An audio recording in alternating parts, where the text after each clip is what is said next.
Part of being a good citizen is supporting the U.S. and its people.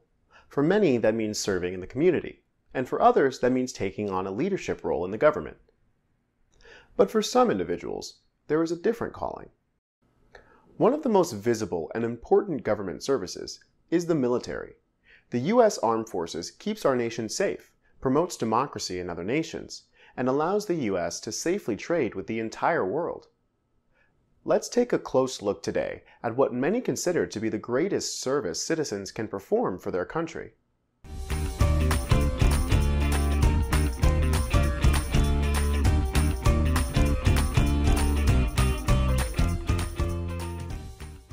Our objectives today are to describe citizen involvement in the military, list the branches and describe characteristics of the U.S. Armed Forces, and describe primary functions and other important characteristics of each branch.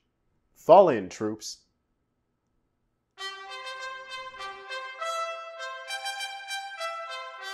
As of 2022, about 2.2 million Americans serve in various branches of the military, with about 1.4 million of those in active service and the other 800,000 in the reserves or National Guard.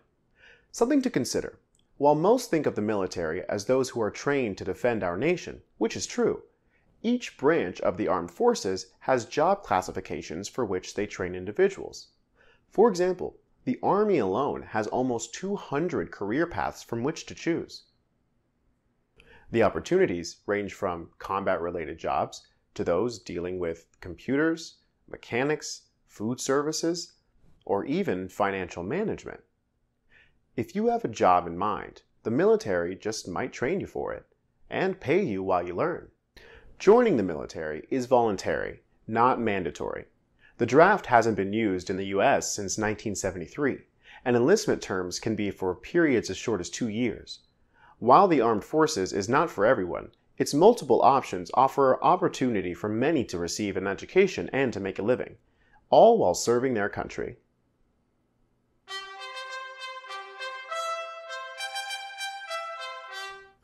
With those 2.2 million individuals in uniform, full-time and part-time, the U.S. has the third largest military force in the world.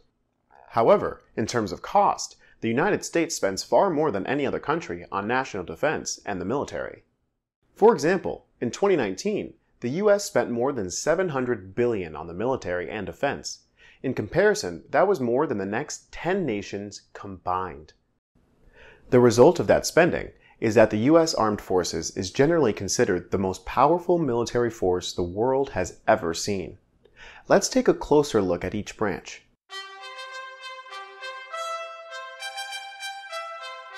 Consider this fact. The Continental Army was formed in 1775, meaning the predecessor to today's U.S. Army is actually older than the United States itself, which officially became a nation with the Declaration of Independence in 1776.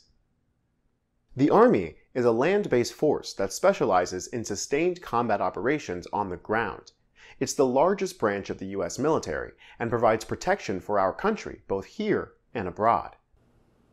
Like the Army, the U.S. Navy originated in 1775 for the Revolutionary War. The Navy is a sea-based force that specializes in maritime or water-centric operations. In battle, the Navy seeks control of the sea and its traffic by utilizing its some 300 ships. A third military branch, the Marine Corps, was formed in 1775 as well. It was disbanded in 1783 at the end of the war, then reorganized in 1798. The Marine Corps, an independent branch that also serves as part of the Navy, is amphibious, meaning it trains for combat on both land and sea. With a 12-week basic training that prepares Marines to fight in a variety of conditions, some consider the Marine Corps to be the most combat-ready branch of the U.S. military.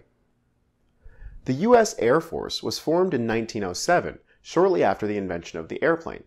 It served as part of the Army for decades until becoming an independent branch in 1947. As its name implies, the Air Force is responsible for air-based operations.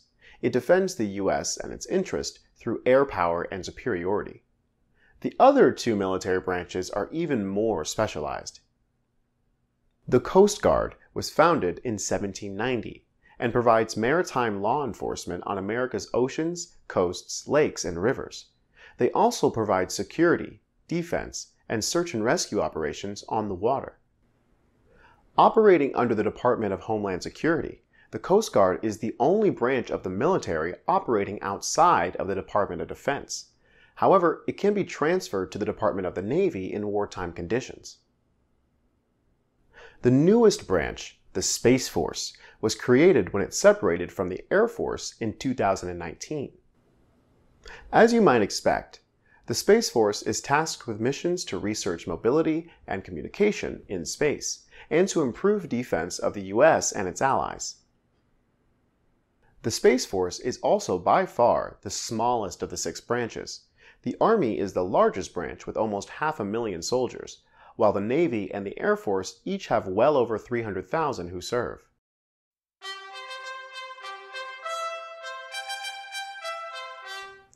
As mentioned before, about 1/3 of the military's force is comprised of everyday citizens serving as part-time soldiers in the Reserves and National Guard. All but the Space Force have a Reserve Corps, with the Army Reserves nearly 200,000 troops easily being the largest. As for the National Guard, which, as you may recall, can be activated by state governors, more than 330,000 citizens are in the Army National Guard, while more than 100,000 serve part-time in the Air Force. Serving in one of these roles allows citizens to lead everyday lives while training a couple of days each month and for a couple of weeks each year. They also provide a quick response to emergency situations in which more troops are needed.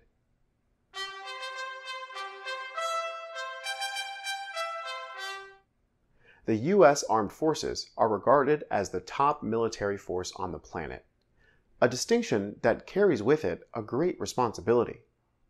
You probably remember from a previous lesson that the U.S. has become in many ways a world protector, a role the U.S. has embraced, but one that is costly as well, as evidenced by our military spending.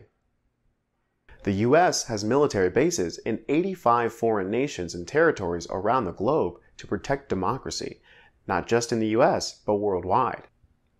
Despite those numbers and the advanced technology, the U.S. military relies on citizen volunteering to serve their country, and really, the world. Keep that in mind, young citizens, as you continue to vote, debate, and participate. And remember to always be clever.